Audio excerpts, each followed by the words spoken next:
But this kind of argument that neoclassical theory puts forward also ignores the two most fundamental revolutions in economics in the 20th century. One, of course, was the Keynesian Revolution, which actually said that output depends on the level of aggregate demand. You know, if you say that marginal productivity theory, that everybody is employed, that all factors are employed, and you're denying unemployment, then you're denying any role to demand. That there can never be unemployment. If there can never be unemployment, that means there can never be a problem of deficiency of aggregate demand. Then you have to believe in something which was called Say's law, which Marx attacked, which Keynes attacked, and that Say's law said supply creates its own demand. There is no separate problem of demand. It follows, therefore, that this entire neoclassical theory is based on ignoring the outcome of the Keynesian revolution, namely that there can be a problem of deficiency of aggregate demand in a capitalist economy. It's also based on ignoring another major revolution in economics in the 20th century, which is a bit more technical, but please forgive me if I go into it for a couple of minutes. That's a revolution due to Piero Sraffa. Now, Piero Sraffa, many of you would be interested in knowing, was not only a friend of Ludwig Wittgenstein, responsible for Wittgenstein's shift from tractatus to philosophical investigations, but was also very close, though younger in age, to Antonio Gramsci. He was one of the few people who visited Gramsci regularly in prison and also made available to Gramsci all the books that Gramsci needed in order to write his prison notebooks. So Piero Sraffa then came to Cambridge and was an economist of outstanding merit and ability and standing in the 20th century, and he argued as follows, that suppose you're talking about land. Land is measurable in terms of acres, hectares. You're talking about labor. Labor is measurable in terms of persons or person hours. In other words, it has its own natural unit. But if you're talking about factors of production, and you're talking about capital as a factor of production, then what is capital measurable in? Obviously, capital is a value sum. You cannot measure capital in terms of number of machines because there's a whole lot of different kinds of machines. Therefore, the only way you can measure capital is as a value sum. And if it's a value sum and you measure capital as a value sum, you must have a set of prices. They cannot be a set of arbitrary prices, they have to be a set of some equilibrium prices. Now, as Marx had shown long ago, in order to get equilibrium prices of production, you need the rate of profit. You remember Marx's theory, volume 3 of Capital. And if you need a rate of profit, in order therefore to measure the prices, to determine the prices at which capital is to be measured, then to calculate the marginal product of capital, which is supposed to be equal to the rate of profit, you must already know the rate of profit. So you must know the rate of profit in order to determine the rate of profit, which is a kind of circularity and therefore is logically flawed. This is what Sraffa had argued, and of course by and large everybody knows, accepts it now. But of course this book is flawed. And it is not just theoretical niceties which I want to draw your attention to, but in fact this theory is flawed because it has very dangerous political implications, and those are the following. If you say that the functioning of markets spontaneously gives rise to full employment of all factors of production, then you ask yourself the question, why are workers unemployed? Then obviously workers must be unemployed because the markets are not allowed to function. And why aren't they allowed to function? Because the trade unions are there, they interfere in the functioning of the market, and therefore if we could get rid of the trade unions, if we could introduce labor market flexibility, if we could introduce free hire and fire, in that case employment would increase. Now that is an argument currently being pushed in India. That's an argument that the Rajasthan government has used just a couple of weeks ago. So the point is that the theory, neoclassical theory, the marginal productivity theory, has very serious, dangerous political implications which are now being exploited by the corporate financial elite all over the world, and therefore even though I have a deep sympathy for Piketty's project, his use of the neoclassical theory is something which really plays into the hands of the corporate financial elite, and consequently that is something which one has to distance oneself from. It follows therefore, in my view, that while the centrality of the question of wealth inequality has to be there, that question, the proposition that wealth inequality is growing, wealth inequality is likely to grow, is a proposition that has to be sustained on the basis of an alternative theoretical framework from what Piketty has provided. Now, what kind of an alternative theoretical framework that one can think of? You see, one of the things about this growth theory that I have been talking to you about, which Piketty uses, is that when you say growth rate depends on the workforce, the rate of growth of the workforce in efficiency units, well, the view is that France's growth rate depends on the rate of growth of workforce in France. America's growth rate depends on the rate of growth of workforce in America. India's growth rate depends on the rate of growth of workforce in India. Now, that's an absurd proposition. We know historically that capitalism has shifted millions of people across the globe. 50 million people migrated from Europe to the temperate regions of white settlement. 50 million Indian and Chinese workers migrated all over the world. Capitalism has shifted millions of people all over the globe, and therefore any conclusion that actually says that capital accumulation meekly adjusts to the local growth of the population is a proposition that is really completely out of sync with the real nature of capitalism. Of course, it can be argued that, okay, capitalism may have shifted millions of people, but by and large, it has not shifted people from the south to the north until after the Second World War, just as capital itself has not moved from the north to the south. This population is something which has moved, let's say, inside the north. It has moved inside the south, but it has not moved from the south to the north. Now, to the extent that is true, the question we have to ask, therefore, is why not?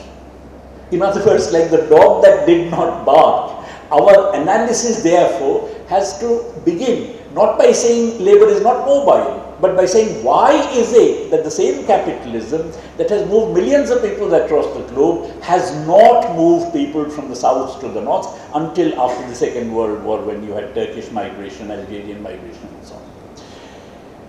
And I believe that in the more recent period, even though there is some amount of labor migration taking place from the south to the north, there is also a very significant migration of capital from the north to the south. Now, let's just look at the implications of this.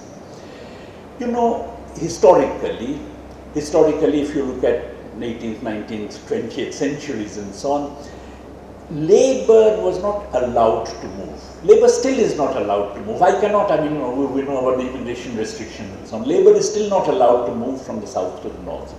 Capital was allowed to move. Throughout the 19th and 20th centuries, capital was allowed to move from the north to the south, but it did not actually move except to plantations, mines, and so on, a few areas like that.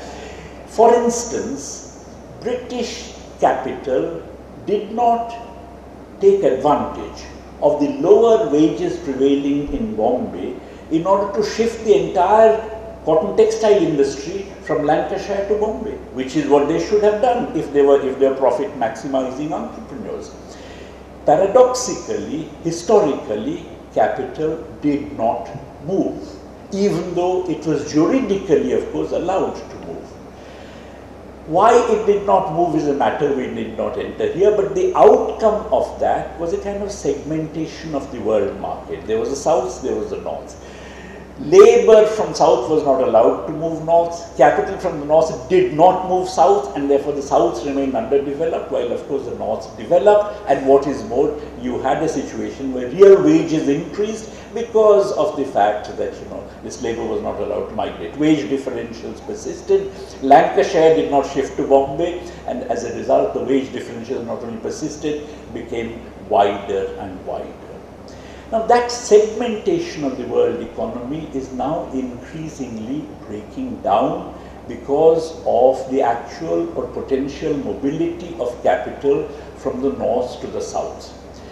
If it is the case that now you can actually have American capital going and locating manufacturing plants in China or in East Asia, if you can have services being shifted from the US to India to Gurgaon, in that case you have a situation where, in a sense, northern wages are no longer insulated from the southern wages, and therefore from this huge labor reserves, the huge labor reserves that exist in the south, that exist in countries like India, Indonesia and so on, and consequently now, unlike in the previous years, colonial period, when wages could increase in tandem with productivity, now they would not. Wages in the north now gets tethered to the wages in south, therefore have to face the baneful consequences of the huge labor reserves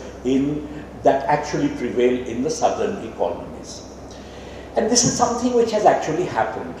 I've got a figure here of Stiglitz who actually argues that between 1968 and 2011, if you make allowances for inflation, then the real wage rate of the American workers in 2011 is marginally lower than in 1968. Now obviously, therefore, this is not just true in America, this is true elsewhere. For the first time, therefore, now we are having the labor reserves in the South, themselves a product of deindustrialization and colonialism and so on, having an impact not only on southern wages, but also having an impact on the northern wages. If you like, the vector of real wages all over the world, I'm not saying they're getting equalized, that American wages are getting to be equal to the Indian wages, but they are certainly prevented from rising because of the fact that the availability of Indian labor force is something that poses a threat as far as the American workers are concerned. So, you find therefore that the vector of real wages in the world does not increase, but on the other hand, labor productivity is rising everywhere. So if labor productivity is rising everywhere and in the world economy, and the vector of real wages does not increase, that means the proportion of surplus in world output actually increases. Now you may ask, well, what about trade unions? Why don't trade unions insist that real wages, at least in countries where you have strong trade unions or you have a history of trade union movement, why don't they insist that real wages should increase? As a matter of fact, trade unions themselves have got greatly weakened by this mobility of capital. As a matter of fact, the weakening of the trade unions is the modus operandi through which this non-increase of the vector of real wages actually gets, becomes realized. So you have a situation where there has been a collapse, or I wouldn't say collapse, but a great weakening of the trade union movement all over the world. A very important factor behind it is, of course, the mobility of capital that I was talking about. There have been other factors as well. One is, of course, privatization. The proportion of unionized workforce is much higher in the public sector than in the private sector. In Britain, for instance, 14% of private sector workers are unionized compared to 56% of public sector workers, government sector workers. In the United States, a mere 7% of workers in the private sector are unionized compared to 33% in the public sector, which includes teachers, of course. So you have a situation where, therefore, privatization has the effect of actually weakening the trade union movements, apart, of course, from the fact of capital mobility. And a third factor which has played a very important role is this economics of austerity. Margaret Thatcher started it. You had prior to that Keynesian demand management, because of which the level of activity in the economy was high, the level of employment was high, but of course the imposition of austerity, the withdrawal of state intervention in demand management, which again is a feature of globalization, is something which has actually also broken the back of the trade union movement. So on the whole, you find trade unions getting weakened everywhere, and of course this is a consequence of the phenomenon of globalization. Capital mobility is something which is a feature of globalization. Privatization is a feature of globalization, and likewise this austerity economics, or what you call the principle of sound finance, that basically government budgets are to be balanced or maximum 3% fiscal deficit to GDP, is again a feature of the hegemony of finance capital. Joan Robinson had once called this the Hamburg of finance. This is a kind of humbug which is generally propagated by finance, but is accepted as truths these days, including by our own finance ministers, who are now deeply concerned about what they call fiscal rectification. So the point is that it appears therefore that in the period of globalization there is a tendency for a weakening of trade unions, is a tendency for a shift from real wages to surplus. There is therefore a tendency towards an increase in inequalities in the period of globalization, increase in inequalities of income, and of course if you have an increase in inequalities of income, you would also have an increase in inequalities of wealth, because after all, if it is the case that the surplus is rising, more savings occur out of the surplus, and savings are addition to wealth, and therefore you would find that the capitalists would be adding to their wealth faster in a situation where the share of surplus is rising.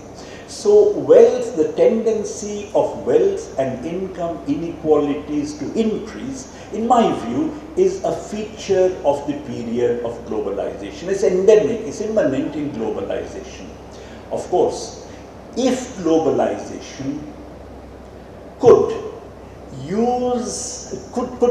succeed in using up, or in this new phase of globalization when capital is globally mobile and so on, you could actually have a using up of the labor reserves. If you could actually have global full employment, that suddenly there is a labor scarcity that develops all over the world, then this kind of increase in surplus I was talking about is something that would no longer be relevant. But as we know, all over the world, it is the case that there is no tendency for the labor reserves to disappear, notwithstanding the very high growth rates that you are having in many of the southern countries. We know this in the case of India, for instance, that notwithstanding 8-9% growth rates, the rate of growth of labor demand proper is much lower than the available labor supply.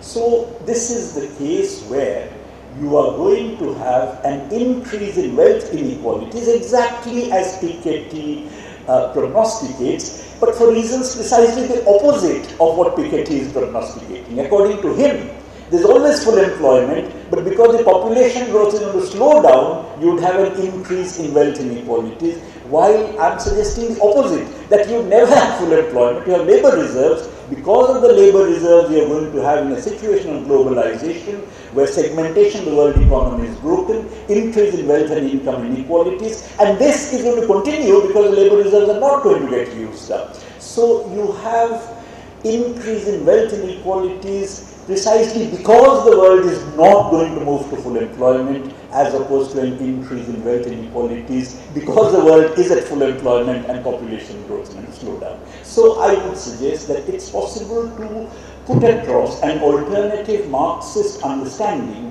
of the causes for increasing prospects of income and wealth inequalities on non-Pikettian grounds. So of course he is the one who has talked about it and therefore has brought it to the forefront. There are of course additional factors behind rising wealth inequalities which arise from, as we know, the primitive accumulation of capital, dispossession of primary producers, which arise because of the process of centralization of capital, which, as Marx had said, is something which is immanent in capitalism. But in addition to all that, the fact that you now have a situation where global labor reserves keep down global real wages while the surplus rises because labor productivity is rising, and that gives rise to income and wealth inequalities increasing over a period of time, that is something which is a specific contribution of this period of globalization. So it would follow from all this that actually in the coming period we are going to have a massive increase in income and wealth inequalities. Would capital taxation be adequate for overcoming it? I should warn you that Prakash told me speak for 1 hour, and I'm going to speak for 1 hour, so please forgive me for that. Yeah, I have got another 5 minutes or so. All right, so is capital taxation, is wealth taxation going to get rid of this? You know, wealth taxation or capital taxation was first suggested long before Piketty by the renowned Polish Marxist economist Mikhail Kalecki, who actually had the Keynesian Revolution is sometimes referred to as the Keynesian Revolution because he had come to the same conclusion. Having suggested that actually capital taxation is the best way of financing state intervention in demand management and also for the reasons of egalitarianism, then Kalecki goes on to say, it's difficult to believe, however, this is written in 1937, that capital taxation will ever be applied for this purpose on a large scale, for it may seem to undermine the principle of private property. Because capital taxation is something which is a direct attack on property. And if there is a direct attack on property, of course capitalists are going to resist it. Now you are going to say, people may say that so what? You can actually overcome the capitalist resistance. And Kalecki ended his 1937 article with a quotation from Joan Robinson. Any government which had the power and the will to remedy the major defects of the capitalist system would have the will and the power to abolish it altogether, while governments which have the power to retain the system lack the will to remedy its defects. Now this was Joan Robinson in 1936. Now the point is that that is still true. In a sense, therefore, demand for wealth taxation can actually be a transitional demand.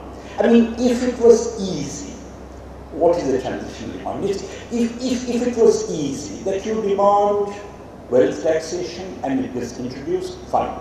But if it is the case that even to press that demand you need a massive mobilization of the people, then that mobilization is not going to stop at wealth taxation. That mobilization would go much further and therefore would actually bring into being the kind of government that Joan Robinson talks about, which would have both the power and the will to abolish the capitalist system instead of simply confining itself to remedying its defects.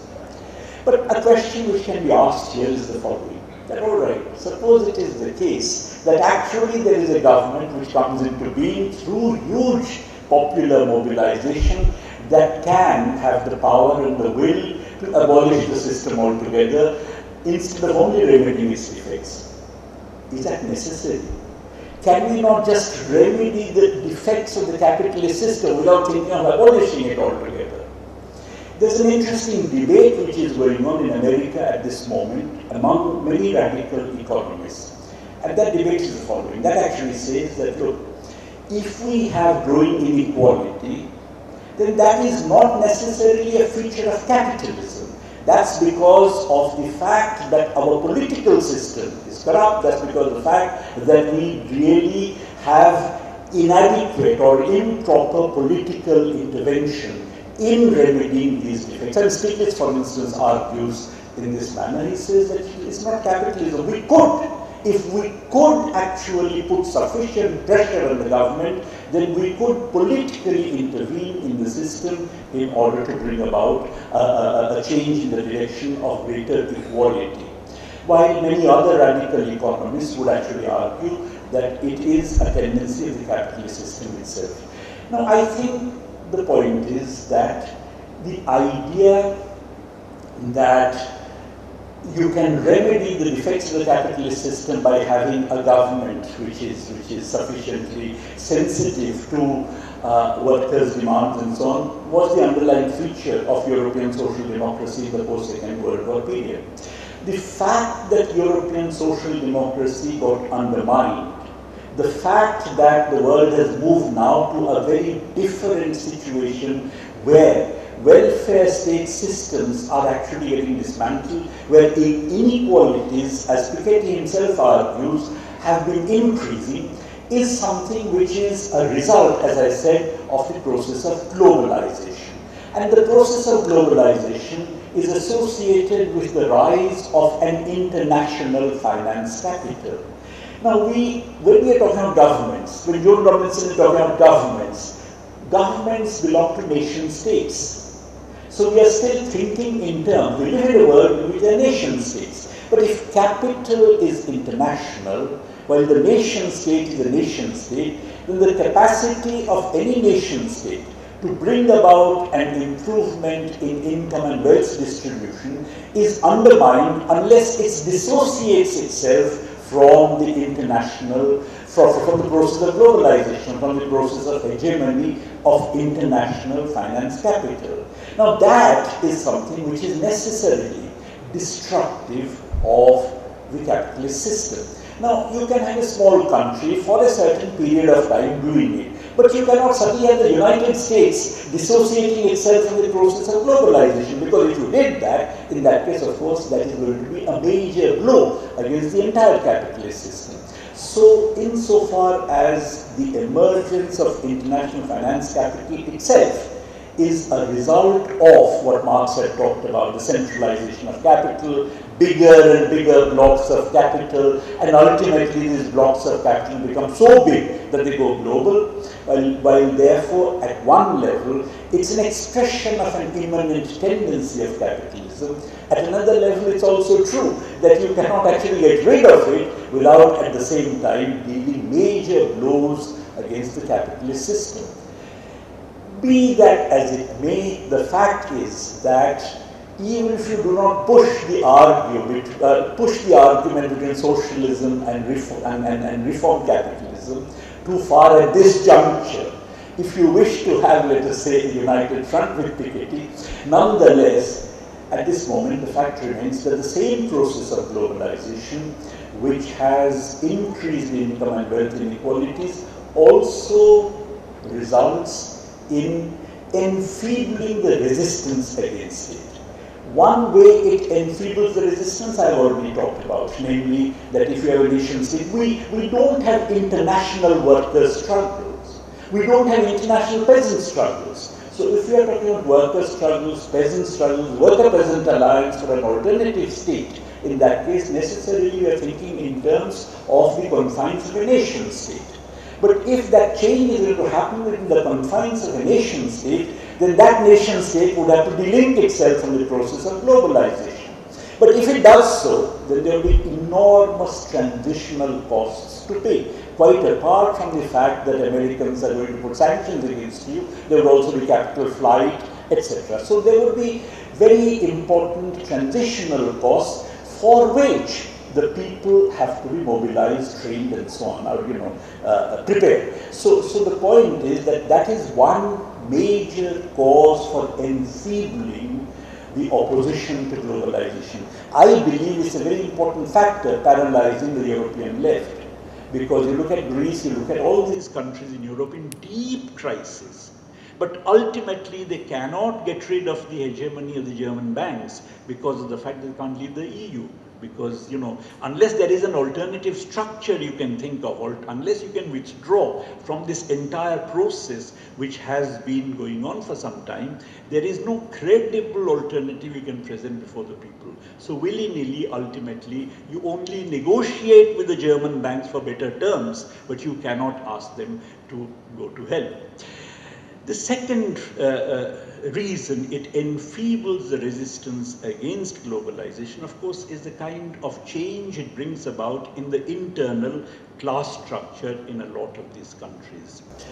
On the one hand, the domestic corporate financial elite is no longer confined to the nation as such, but the domestic corporate financial elite gets, as it were, embedded in this entire international finance capital. It goes international, it's a part of the international finance capital. On the other hand, the working class, precisely for reasons I've been discussing, that the weakening of the trade union movement is something, its resistance, its capacity to strike gets weakened. Additionally, the fact that the labor reserves do not get used up implies a peculiar kind of labor rationing or work rationing that takes place. You don't have 90% properly employed and 10% unemployed. What you have is in fact a casualization of work.